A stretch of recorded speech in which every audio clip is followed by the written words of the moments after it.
Hello friends, मी भावना. माझ्या चॅनलमध्ये मी तुम्हा सर्वांचे मनापासून स्वागत करते. कसे आहात तुम्ही सर्व? आय होप तुम्ही सर्व आनंदात असाल. स्वामींच्या कृपेने तुमच्या सगळ्या चांगल्या इच्छा पूर्ण होत आजचा दिवस तुम्हाला खूप छान आणि आनंदाचा जाऊ. 15 फेब्रुवारी रोजी महाशिवरात्री आहे. महाशिवरात्री या दिवशी आपल्याला भगवान शंकरांचा अभिषेक करायचा असतो. तर आपल्याला भगवान शिवांचा अभिषेक कशा पद्धतीने करायचा आहे, कोणते मंत्र स्तोत्र म्हणायचे, यावर आपल्या चॅनलवर व्हिडिओ आला आहे. तुम्ही तो बघू शकतात. आणि एक अध्याय आहे, तो आपल्याला पठण करायचा आहे. तो कोणता आहे यावर सुद्धा व्हिडिओ आला आहे. परंतु आजचा जो व्हिडिओ आहे तो म्हणजे उपाय. या दिवशी तुम्हाला एक उपाय करायचा आहे. जर तुमच्या मनात एखादी इच्छा आहे ती पूर्ण करण्यासाठी तुम्ही खूप प्रयत्न करतात, परंतु तुम्हाला काही ना काही अडचणी येत आहेत, तर ती इच्छा तुमची नक्कीच पूर्ण होणार आहे. लवकरात लवकर महादेव ती पूर्ण करतील असा हा प्रभावशाली तांदळाचा उपाय आहे. हा तांदळाचा उपाय जर तुम्ही केला तर तुमच्या मनातली कुठलीही इच्छा असेल ती त्वरित भोले शंकर पूर्ण करणार आहे. म्हणून व्हिडिओ कुठे स्किप करू नका, स्टार्ट टू एंड पूर्ण बघा, म्हणजे तुम्हाला संपूर्ण माहिती मिळेल कशा पद्धतीने तो उपाय करायचा आहे. महाशिवरात्रीला अतिशय महत्त्व दिलं गेलं आहे. महाशिवरात्री वर्षातनं एकदाच येते आणि या दिवशी आपण एखादी सेवा किंवा उपाय केली तर ती त्वरित फळाला जाते, म्हणजे त्याचं फळ आपल्याला त्वरित मिळतं. म्हणून महाशिवरात्रीला आपल्याला हा उपाय करायचा आहे. तर तुमच्याही मनात अशी इच्छा असेल तर हा उपाय तुम्ही नक्की करा. आणि हा उपाय दुसऱ्यांसाठी सुद्धा आपण करू शकतो. म्हणजे दुसऱ्याची इच्छा असेल आणि त्याला करणं शक्य नसेल तर तुम्ही सुद्धा हा उपाय करू शकता. तर याबद्दलची संपूर्ण माहिती मी तुम्हाला आजच्या व्हिडिओमध्ये देणार आहे. आजचा व्हिडिओ अतिशय महत्त्वाचा आहे. कमीत कमी महिलांनी तरी नक्की बघा.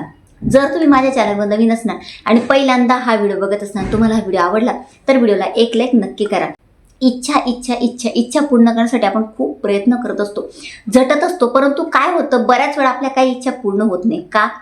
कारण आपल्याला काहीतरी दोष लागलेले असतात. आपल्या मागील जन्माचे काही दोष असतात किंवा या जन्माचे असतात, किंवा पितृदोष, वास्तुदोष, घरात जास्त प्रमाणात नकारात्मकता असली की त्यामुळे सुद्धा आपल्या इच्छा पूर्ण होत नाही. आपल्याला कुठल्या ना कुठल्या अडचणी येत असतात. आणि काय होतं, ती इच्छा आपल्याला वाटतं की पूर्ण होईल आणि होणारच आहे, परंतु हाताशी आलेला घास आपल्याला घेता येत नाही. कारण का होतं, हे दोष आपल्याला लागलेले असतात. या दोषांमुळे आपली इच्छा पूर्ण होत नाही. तर ती इच्छा पूर्ण व्हावी यासाठी हा तांदळाचा उपाय तुम्हाला करायचा आहे.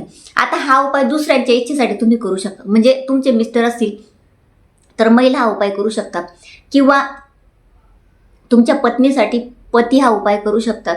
तर इच्छा कोणाची असेल तुम्ही दुसऱ्यांसाठी सुद्धा हा उपाय करू शकता. तर हा उपाय करण्यासाठी तुम्हाला 108 तांदूळ लागतील, म्हणजे 108 तांदळाचे दाणे लागणार आहेत. तर हा उपाय तुम्ही महाशिवरात्रीला सकाळी करा किंवा प्रदोष काळात 5:30 ते 7:30च्या दरम्यान करायचा आहे. आणि सकाळी करणार तर सकाळी 12च्या आत तुम्हाला हा उपाय करायचा आहे. तर तुम्हाला काय करायचं आहे, जेव्हा तुम्ही हा उपाय करणार तर त्यावेळेला तुम्हाला देवघराच्या समोर बसायचं आहे. म्हणजे घरी बसून तुम्ही हा उपाय करू शकता, किंवा महादेवाच्या मंदिरात सुद्धा हा उपाय करू शकता. तुम्हाला जिथे शक्य होईल तिथे तुम्ही हा उपाय करू शकता. महादेवांच्या समोर बसायचं आणि बसल्यानंतर तुम्हाला 2 वाट्या घ्यायच्या आहेत आणि 108 तांदळाचे दाणे घ्यायचे. तांदूळ कुठेही तुटलेला फुटलेला नसावा आणि तो तांदूळ वापरलेला नसावा. आता डब्यात काय होतं, महिलांचे पिरियड्स वगैरे येतात, तर आपण काय करतो, ते वापरलेले तांदूळ असतात.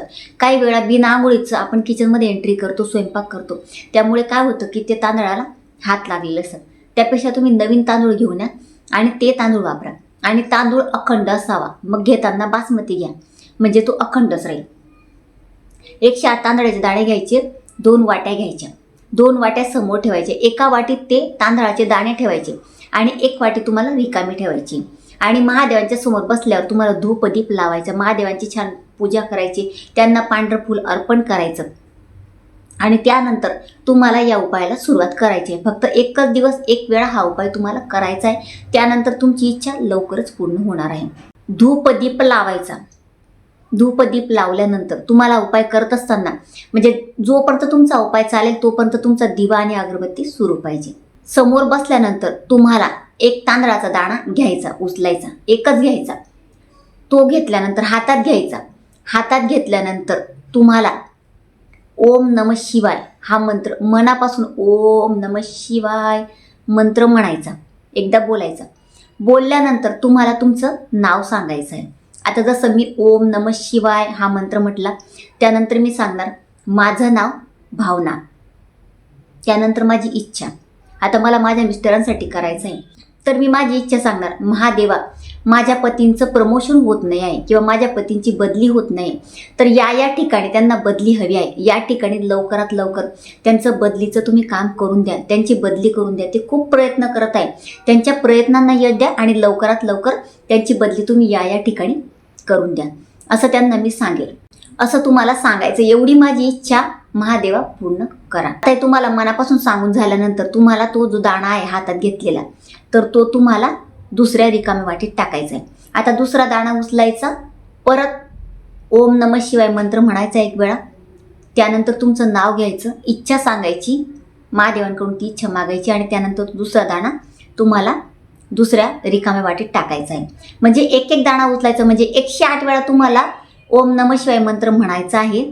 त्यानंतर तुमचं नाव सांगायचं, इच्छा सांगायची, असं 108 वेळा एक दाणा उचलून तुम्हाला करायचं आहे. बस एवढंच करायचं आहे. आता हे झाल्यानंतर ती वाटी भरेल, त्यानंतर ते 108 दाणे तुम्हाला दुसऱ्या वाटीतले जे जमा झालेले आहेत, आता तुम्हाला काय करायचं आहे, ते 108 दाणे घ्यायचे आणि तुम्ही जर मंदिरात करणार असाल तर ते दाणे तुम्हाला 108 दाणे महादेवांच्या पिंडीवर अर्पण करायचे आहे. आणि जर घरी करणार तर घरी तुमची पिंड असेल महादेवांची, त्या पिंडीवर तुम्हाला ते अर्पण करायचे, असे टाकून द्यायचे. समजलं असेल तुम्हाला? तर बस एवढाच असाच उपाय तुम्हाला करायचा आहे आणि महादेवांना मनोभावे प्रार्थना करायची, महादेवा मी तुमची ही सेवा आज मनोभावे केली आहे, एवढी माझ्या पतींची इच्छा पूर्ण करा, मला दुसरं काहीच नको, किंवा तुमची इच्छा असेल तुम्ही व्यक्त करा, तर ती इच्छा तुम्ही व्यक्त करू शकता. असा हा पॉवरफुल उपाय आहे. हा उपाय मी स्वतः केलेला आहे. मी पर्सनली जो उपाय करते, सेवा करते, तेच तुम्हाला देत असते. कारण जोपर्यंत मला अनुभव येत नाही तोपर्यंत मी तुम्हाला कुठलाही उपाय किंवा सेवा देत नाही. कारण मी तुम्हाला चुकीची सेवा दिली, चुकीचा उपाय दिला, तुमच्या आयुष्यात दुःख आलं, तुमच्या इच्छा पूर्ण झाल्या नाही, तर माझ्या आयुष्यात सुद्धा दुःख येतील, माझ्यासुद्धा इच्छा पूर्ण होणार नाही. आपल्या महाराजांनी आपल्याला शिकवलेलं आहे की आपण जर चांगली गोष्ट करत आहोत तर ती दुसऱ्यांना द्यायची, चांगलीच गोष्ट द्यायची, वाईट गोष्ट द्यायची नाही. म्हणून मी तुम्हाला देताना चांगल्याच गोष्टी देत असते. विश्वासाने ही गोष्ट करा. नक्कीच तुमच्या मनातली कुठलीही इच्छा असो 100% काय 1001% महादेव पूर्ण करतील, याची मी तुम्हाला गॅरंटी देते. मी हा उपाय बऱ्याच वेळा म्हणजे महाशिवरात्रीला केलेला आहे. माझ्या मनातली प्रत्येक इच्छा पूर्ण झाली आहे, तुमची सुद्धा होईल. आणि महादेवांच्या चरणी हीच प्रार्थना की माझे जेवढे स्वामी भक्त आहेत त्यांच्या सगळ्या मनातल्या चांगल्या इच्छा लवकरात लवकर महादेव पूर्ण करू, अशी मी महादेवांना मनोभावे प्रार्थना करते. आता हा उपाय करत असताना तुम्हाला एकच पाळायचा आहे, म्हणजे नियम बाकीचं ब्रह्मचर्य वगैरे पाळायची गरज नाही. फक्त धूम्रपान मद्यपान करायचं नाही. जो उपाय करणार आहे त्यांनी अजिबात या गोष्टी करायच्या नाही. चांगलं आचरण ठेवायचं, कोणाची निंदा नालस्ती करायची नाही, इकडे उपाय करायचा आणि इकडे मग दुसऱ्यांची निंदा करायची, तो असा आहे तो तसा आहे. चांगलं आचरण ठेवायचं त्या दिवशी, तर तुमची इच्छा लवकरच पूर्ण होईल. तर कोण कोण हा उपाय करणार आहे आणि हा उपाय केल्यानंतर तुम्हाला काय अनुभव येतो, कोणती तुमची इच्छा पूर्ण होते, मला कमेंटमध्ये नक्की सांगा. आणि कुठून तुम्ही कमेंट करतात, कुठल्या सिटीमधून, ते सुद्धा मला नक्की सांगा. म्हणजे तुम्ही कुठून कनेक्ट होता माझ्याशी ते मला कळणार आहे. आणि जर तुम्ही भोलेनाथांचे भक्त असाल तर कमेंटमध्ये हर हर महादेव किंवा ओम नमः शिवाय नक्की लिहा. तर अतिशय छोटीशी माहिती जी मला तुम्हाला द्यायची होती. जर तुम्हाला माझा आजचा व्हिडिओ आवडला असेल तर व्हिडिओला लाईक, शेअर, चॅनलला सबस्क्राईब नक्की करा. पुन्हा भेटूया अशाच एका नवीन व्हिडिओसोबत. तोपर्यंत सर्वांना श्री स्वामी समर्थ.